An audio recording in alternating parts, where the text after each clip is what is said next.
Hai, Assalamualaikum. Gimana kabar kalian? Semoga tetap baik-baik aja ya. Alhamdulillah aku di sini juga baik-baik aja. Lama ya aku nggak bikin video.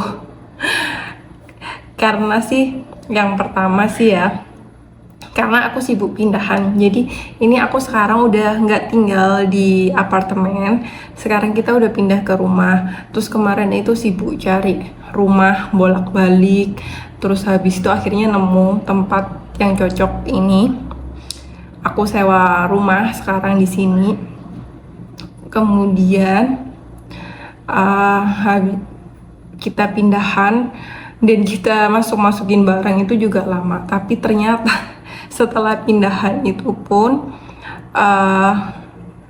masih banyak yang kita perluin, maksudnya banyak waktu untuk kita nata-nata. Jadi kan kalau di apart kemarin tuh kan ada lemari yang ditanam, jadi kayak akhirnya kan nggak kebawa ke sini karena itu kan punya yang di apart. Nah habis gitu masih kekurangan barang jadi kayak kekurangan lemari, jadi aku belum selesai nata-natanya, jadi ini tuh kayak masih berantakan sebenarnya. Nanti kapan-kapan aku bikin video room tour ya, sewa rumah di Brasil tuh kayak gimana. Terus aku dulu kayak awalnya tuh pikir ya kalau sewa rumah kita cocok, kita bayar udah kayak gitu. Di Brasil nggak kayak gitu, kita ngajuin dulu buat sewa rumah, terus nanti dianalisa kayak gitulah sama orangnya. Terus kalau cocok baru kita nih bisa sewa rumah ini kayak gitu.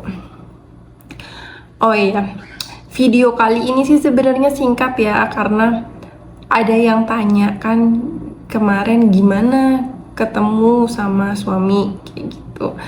Nah itu aku mau ceritain awal mula aku ketemu sama suami.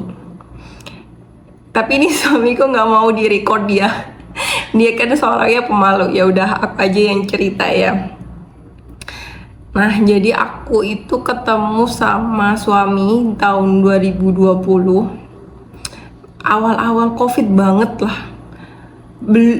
Udah ada Covid tapi belum yang sampai lockdown banget gitu, belum. Jadi aku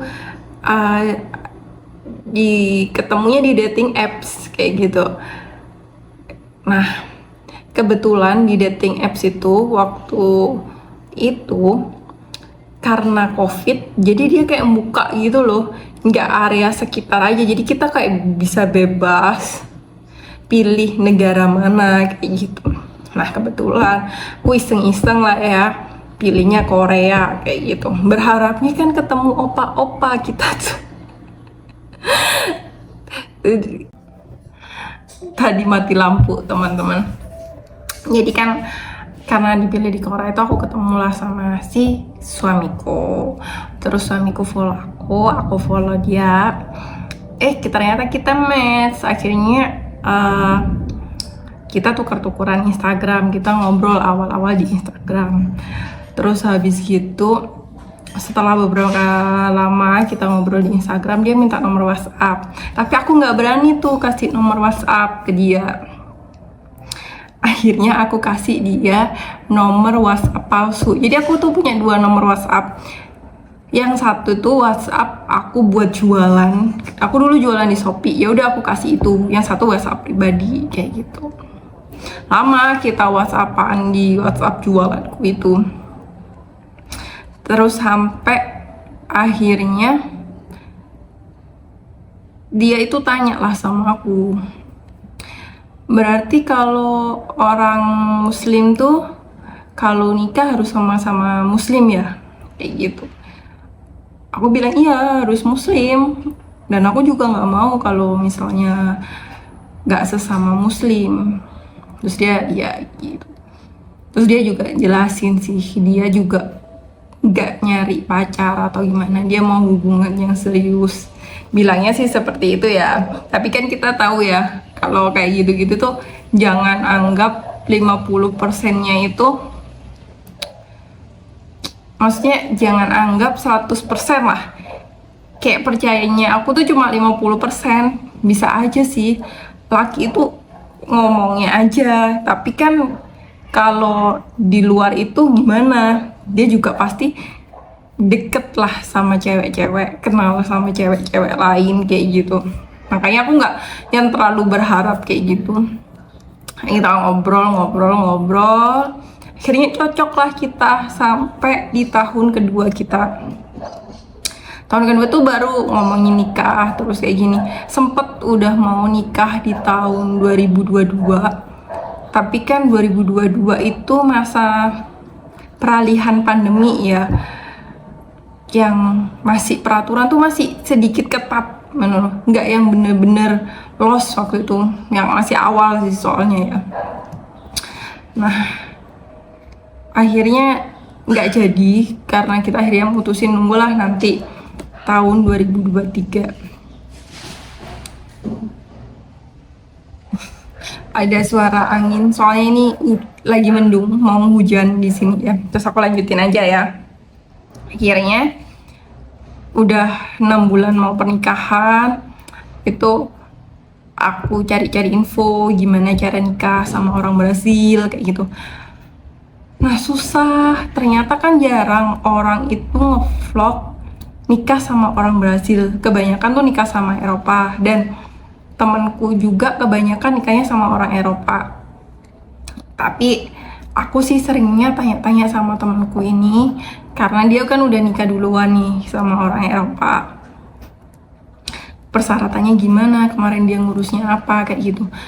Nah ternyata teman-teman nikah sama orang Brasil tuh persyaratannya nggak ribet-ribet banget, selama dokumen kita tuh lengkap, kayak CNI, terus habis gitu paspor, identitas dia, akte lahir, kayak gitu ya. Tapi kan waktu itu aku bingung ya, kita ngubungin ke embasi, kita email tuh pertama kayak dijawab lama, terus habis gitu aku yang email aku itu nggak ada tanggapan dari embasi. Terus aku minta suamiku yang email, udahlah bikinnya gini-gini, tapi kok aku nggak srek nih. Akhirnya aku datang ke Jakarta ke embasi, ternyata apa teman-teman, embasinya itu pindah. Dan bodohnya aku itu, aku nggak cek dulu di website. Aku udah kayak udah bener nih pasti mapnya di sini. Pas kita sampailah ke situ, ke tempatnya, ternyata loh embasinya udah nggak di sini, pindah kayak gitu. Untung tuh pindahnya nggak jauh dari situ, jadi kita nge-grab lagi ke sana, ke embasi. Sampai di embasi ketemu di loket kayak gitu sama apa ya kita ngomongnya, masa kita CS ya, nggak lah ya, petugas di embasi kayak gitu. Dia jelasin nanti kayak gini, email aja kan kayak gitu. Jadi bener nanti kita dikasih link sama embasi, ini persyaratan buat nikah seperti ini, nanti persyaratan pendaftaran pernikahan seperti ini, persyaratan buat visa seperti ini. Dan linknya itu adalah ngelink ke websitenya si embasi. Bisa dibayangkan kan, harusnya kita tuh baca detail aja di websitenya embasi, semua tuh udah terjawab. Tapi nggak apa-apa sih kalau kayak nggak gitu tuh nggak pengalaman. Akhirnya suamiku download formnya dari embasi, terus dibawa ke kayak di catatan sipil di sini, kayak ini sih dia apa ya namanya, Sertario atau apa, aku lupa namanya apa. Intinya catatan sipil. Dia datang bawa 2 saksi kan, sama ngisi form itu data diri, terus habis gitu bahwa menjelaskan bahwa dia belum menikah, masih single. Terus habis gitu dinotarisin, udah dapat stempel, udah kita simpen dokumen itu. Terus karena dia itu aktenya masih akte lama yang 2 lembar gitu, akte yang zaman dulu tuh mungkin di Brasil 2 lembar kecil kayak gitu. Akhirnya dia tuh disuruh bikin akte yang baru. Akhirnya dia bikin akte yang baru. Udah, itu dokumennya dia itu dibawa lah ke embasi. Di embasi kan kita udah janjian nanti kita akan datang di tanggal sekian. Karena apa? Kalau kita nggak janjian dulu teman-teman, dokumen itu nggak bisa sehari, jadi harus nunggu 5 hari kerja gitu sih di tulisannya di embasi. Jadi waktu itu aku datang, dia datang dari bandara, kita langsung ke embasi, kita bikin CNI kan. Udah jadi langsung CNI-nya.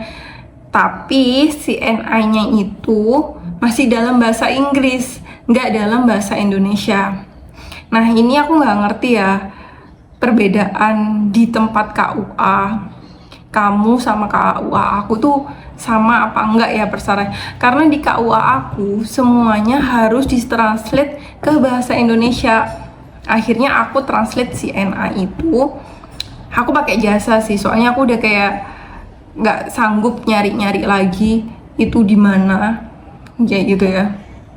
Juga makan waktu banget, akhirnya aku kirim dokumennya itu pakai agen, terus agenku kirim. Aku kirimnya kan sore, besok paginya tuh udah jadi kayak gitu. Jadi aku bisa bawa pulang itu sekalian. Itulah teman-teman. Terus habis itu udah dari kita ya syaratnya, kalau yang dari perempuan di Indonesia ya sama kayak syarat pernikahan ya. Sebenarnya aku nggak begitu jelasin detail aja ya, nggak apa-apa ya, soalnya kan kalau kayak gitu udah banyak sih dijelasin di apa vlog-vlog yang lain, gimana cara nikah sama WNA kayak gitu ya. Buat perempuannya ya sama N1, N2, N3, N4 kayak gitu. Udah semua dokumen udah ada kayak gitu kan. Aku masukin itu ke KUA. Setelah aku masukin ke KUA, kan kita dapat rapat, habis gitu rapat, terus kita dapat tanggal nikah, kita nikah. Setelah pernikahan ini, karena kan waktu itu nggak banyak ya, suamiku di Indonesia itu cuma 3 minggu. Jadi aku kayak punya waktu 10 harian lagi lah kayak gitu. Aku balik lagi ke Jakarta buat daftarin pernikahanku sama suamiku. Nah itu kalau daftarin pernikahan tuh tinggal kita fotokopi aja buku nikah kita, terus surat singlenya aku, ada formnya juga di website itu, udah bikin kayak gitu aja, ditandatanganin. Pakai akte lahir aku juga kayak gitu. Nah akte lahirnya ini udah diapostil ya teman-teman, soalnya nanti kan kita selain daftarin nikah itu juga bikin visa. Nah waktu ke Brasil sini aku pakainya itu visa keluarga. Visa keluarga itu dapatnya masa tinggal, izin tinggalnya 1 tahun. Tapi kalau misalnya kita nggak pakai visa itu, pakai visa turis itu kita dapat ini kok bebas visa ke Brasil selama 1 bulan. Terus kalau kan embasi kayak gini bisa aja kamu pakai bebas visa, tapi kan kita nggak ngerti nanti ketika kamu ngurus dokumen di Brasil tiba-tiba iya kalau cepat, iya kalau lama. Jadi amannya sih pakai visa keluarga aja kayak gitu. Ya udah aku makanya ngurus visa keluarga. Nah kalau kita ngurus tadi yang aku bilang surat nikah, kita daftarin pernikahan tuh kita nggak perlu, kalau sama WNA dari negara lain tuh kan kita harus apostil ya surat nikah kita itu, kita sahkan di Kemenkumham sama Kementerian Agama kan kayak gitu. Tapi kalau ini nggak perlu, bawa aja fotokopi surat buku nikahnya itu, terus habis itu nanti kita bayar sama ngisi form, suami yang ngisi sih ya. Terus habis gitu udah diterbitkanlah surat nikah kita yang Brazil itu dari kedutaan. Kalau mau dari kedutaan itu surat nikahnya sebenarnya sudah sah, ya udah pakai itu aja. Tapi kalau aku begitu di Brasil, suratnya itu aku sahin lagi di Brasil, jadi aku ngurus lagi pakai surat dari kedutaan itu. Aku jadi punya surat nikah Brasil. Nah, surat nikahnya di Brasil tuh bentuknya kayak piagam gitu, gede. Nah, habis gitu ya teman-teman, habis ngurus yang surat nikah kan bisa jadi langsung hari itu juga ya. Tapi kalau yang visa ini nggak bisa hari itu juga teman-teman. Jadi visa itu udah datanya lengkap kan, di web ada syarat-syaratnya apa kayak gitu kan. Itu visanya maksimal ya itu 5 hari kerja, tapi nggak sampai 5 hari kerja, kayak 2 hari kerja gitu loh. Aku udah di approve visanya, dan gampang sih karena kita udah nikah sama orang Brasil, jadi kayak visanya ini nggak dipersulit kayak gitu. Dan lagi embasinya itu tutupnya jam 2 siang teman-teman ya,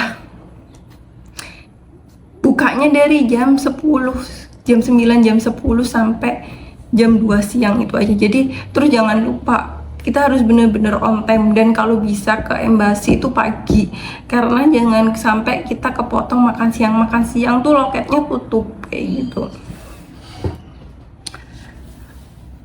Nah, udah sih, cuma itu aja.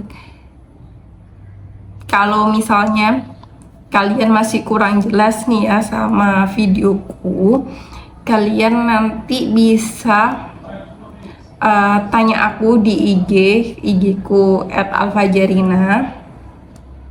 Jadi aku akan sebisa aku membantu menjawab pertanyaan kalian secara langsung. Karena apa sih? Karena aku dulu ngerasain mau tanya ke siapa nggak bisa kayak gitu, nggak ada pengalaman. Dan habis gitu aku tanya ke orang lain tuh beda. Karena udah dia tuh nggak di tahun yang sama di waktu aku menikah, kayak udah lama banget nikahnya kayak gitu. Jadinya kayak peraturannya tuh udah beda lagi, apalagi kan habis masa-masa corona kayak gitu ya. Terus makanya banyak peraturan diperbaharui. Oke, terima kasih. Sekian video dari aku hari ini. Sampai jumpa lagi teman-teman. Assalamualaikum.